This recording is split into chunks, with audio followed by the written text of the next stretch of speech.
if you could just talk about going to SMU, whether they have Shake Milton or not.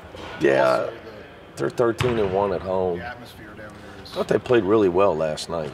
You know, they just didn't close it out. You know, for 36 minutes, they had the game where they wanted it. They couldn't score. They didn't have a field goal in the last 6 minutes and 50 seconds. So they went ice cold at the wrong time. So and you know, Houston's really good now. I mean, Houston got a couple losses that if head scratchers, they're sitting on 22-3 or something. So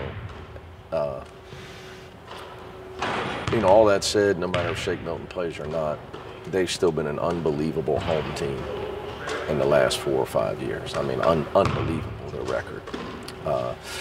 So that being said, you know, we got to be ready to take their best shot, ready for a hostile environment.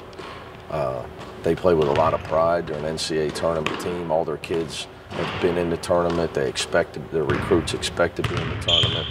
This is a game they need to probably win to get into the NCAA tournament.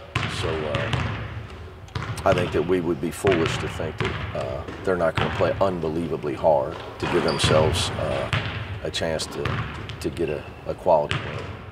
It's not the smallest place in the league Tulane is, but just with the noise and the rowdiness of that crowd, how does that affect visiting teams? I think their players and their coaching have affected visiting teams. Now, hey, home crowd's awesome, and they've had some tremendous crowds against us for sure.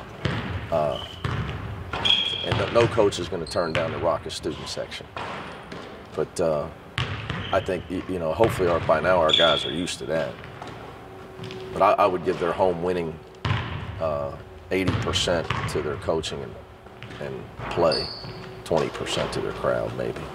But it's been good. You have to prepare as if Shake Milton is going to play. Yeah, you know, our guys already know who he is, so it's not, you know, they're well aware who he is. So it's not like, you know, we know. I mean, the guy statistically is on, you know, the way his field goal percentage is and his playmaking ability makes every shot in the paint. If you let him get in the paint, he's a great shooter. So, you know, we know what we're dealing with as far as his talent. So you watched him play without him. Just kind of really, he's kind of shifted Jamal McMurray into his role. And we all know how good he was at South Florida. And truth be told, he's more comfortable knowing he can take 15 shots a game. You know, that's more who he is as a player. So they just really kind of shifted him into Shake's role of he's the high volume playmaker, shooter. The one thing, they only had 7 scholarship players. With all the guys you have and the guys you play, I think that would give you a pretty big advantage going in. I mean, it could. You still can only play 5 at a time. It's only an advantage if you make it an advantage. Obviously, Coach Jankovic knows what he's doing. So, you know, they change their defenses. They do things to shorten the game. You know, they did a great job at Wichita State of that. They don't take the ball out; they let it bounce for 3 seconds. You know, they don't even take it out while the clock, you know, because the clock doesn't stop until the last 2 minutes or the last minute of the game. So they may let it bounce until the ref tells you to pick it up. Just, you know, anything, you know, it's that detailed. The things they've been doing to shorten the game, to eliminate the numbers, eliminate the foul trouble, to their defensive strategy and their offensive strategy. Every ounce of their strategy to give them a chance to minimize the effects of being having a short bench. Can those few seconds make a difference in how tired the players get? No, I would just say, you know, if you take the ball, if you got to take the ball out, you know, I don't know, say they got to take the ball out after made free throws and made field goals 30 times. You know, you can shave 2-3 minutes off the game by letting it sit there for 5 seconds. They did it at Wichita State to the point where the fans were booing. What did you see after looking at films of the game the other night? What stood out to you about your team? Good, bad, indifferent? Yeah, I mean, we're always trying to get better. So, You know, our defense was as good as it had been in a while. Obviously, you only give up 40 points to a team with a winning record. But I think there's a lot of areas we can continue to improve upon. I like the fact that we were able to play a lot of people and not have to overplay Gary and Jacob. You know, I think that, like I keep saying, that's important for us. You know, to get Keith and all the rest of the bench guys in there, and get them to develop. Because then, you know, can they play? It's one thing about playing in a game where you're up 15 at home versus playing at SMU.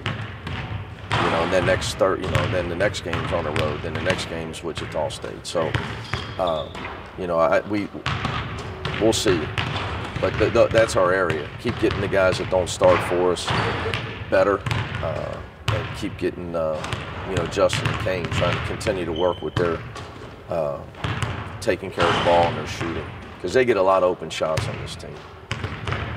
I asked you a little bit about Justin and Kane the other day, but how have you seen them successfully improve at the beginning of the year? Just confidence. You know, I think I said this early. They needed game minutes. They needed game minutes. They needed some big game minutes to where you're not nervous out there. So, you know, I think they're past that,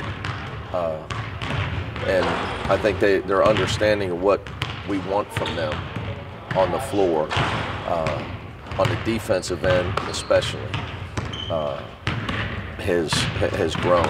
So I think they understand that they're also going to, they know now, hey, you're going to get a lot of open shots on this team. So, yeah, I think that they're a lot more comfortable because of their experience, and then also having played with these guys, they kind of know when the ball goes inside, if it comes out, they're probably going to be wide open. So it's a shot they got to continue to work on.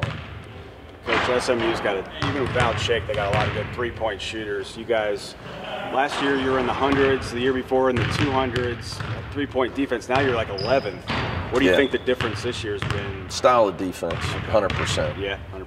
100%. Quickness at the guard position.